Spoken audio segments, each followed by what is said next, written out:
All right, Wagon Master here with another unboxing, and this is from DX Engineering. So I'll guarantee you it is not a CB radio part. This is what happens when we have a couple too many barley pops and get on the interweb with the credit card. So I'm almost 100% sure what this is, but let's find out. Am I opening the right side? Yeah, okay. Because I'm a box hoarder and I like my boxes nice and tidy because I put boxes in boxes. You'll see what I'm talking about here in just a second. Okay. No, I missed the... Did I miss the center again? Again? Oh, come on, Wagon Master. Get a grip here. Do this right. There we go. Somewhat. All right.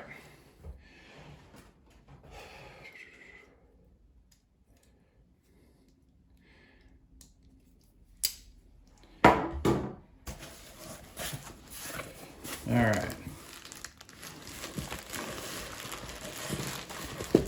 So, again, I don't know if you guys have seen it yet, but I ordered this HAMRADIO, and I did an unboxing video on it, and I haven't put it on this channel because I'm kind of embarrassed.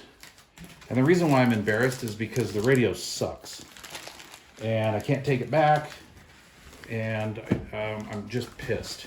However,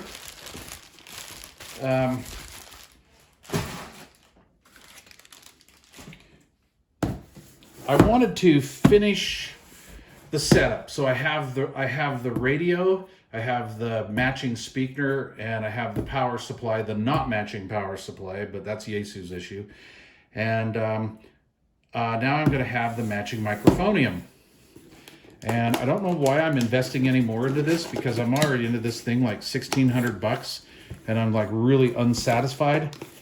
The Yaesu FT991 is crap from 21 megahertz up to 6 meters.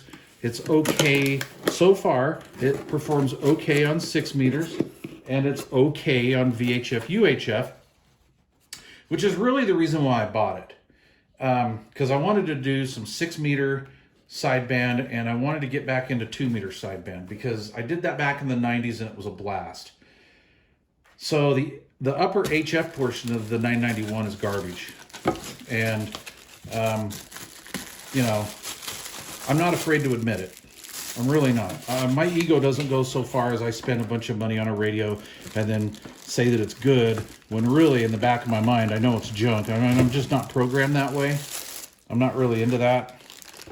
And I got to admit, the radio is decent on 20 meters. It's decent on 40. It's nice on 80. It's pretty nice on 160. And the broadcast AM radio band on it is stellar. It's really good. I wish that they spent more advancing the upper part of the HF spectrum than they did, and not maybe concentrated on the broadcast band. So, okay.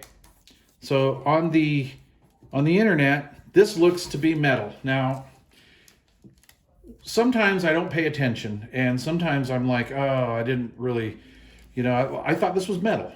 I thought maybe this was spun aluminum. It's not a spendy microphone. It's only like $144 or whatever, under $150. But I thought this was metal. This, my friends, is plastic. It's not so much of a cone that's going to get a hollow effect, I don't believe. This is interesting. Let's see. So it just kind of slides in here like so. And then there it goes like that. That's a good looking mic though. Right? That is sweet. The bass is semi-cheesy.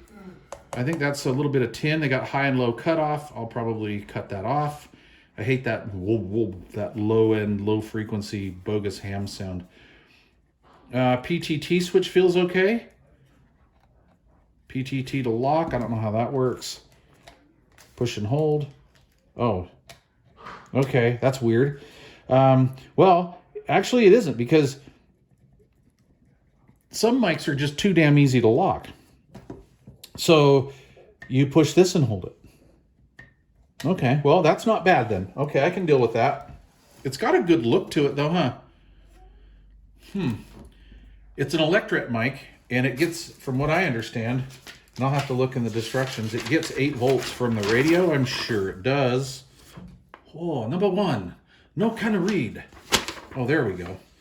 Let's see. It is power supply voltage 5 volts. Okay. So I think the Yaesus, all these have 8 volts on that tap, but I'm not really sure. It could be different, but the same. Anyway, you know what would be cool is to actually build a little circuit and then put power. In fact, my buddy Mark did this on one of my on my 3900 and put 8 volts back into it so I could run a Shure mic, an 8 volt Shure mic, and we could feed 5 volts up through the audio line and power this up. This may sound good on the old chicken band on a dedicated radio, you know, but that's a damn good looking mic. It looks cooler in person, but yeah, it's not metal. Bummer deal. If it was 20 bucks more in metal, I would have been happy. I'm cool with that. So this is this way that Yaesu is doing this. So if you have an old Yaesu radio, you can plug this connector in and then plug this into your old Yaesu. I have a modern Yaesu radio, so what I will do is I will plug this into the 8-pin connector in here and then plug this just ridiculous connector. What is this, like a J40? Do they call these J45s? Anyway, I try to shy away from this crap, but this is what the 991 has. So if you're going to use it on a modern one, this is how you plug it in. If you're going to use it on a old school rig, this is how you plug it in, and I think that's really cool. That is, you know, that is awesome. But that's going to be pretty cool. I may start liking this radio at one, I don't know, point or another at any given time, but so far that radio has just not been impressive. I've tried my best to make it sound good. It is, if you guys are thinking of buying a Yaesu 991 and using it on a chicken band or 10 meters, don't waste your money. Just use an export radio and be done with it. Who cares about the 100 watts? Who cares about the, you know, the Yaesu sound? It's the receiver's so terrible. It's just ridiculous. And they're just not good.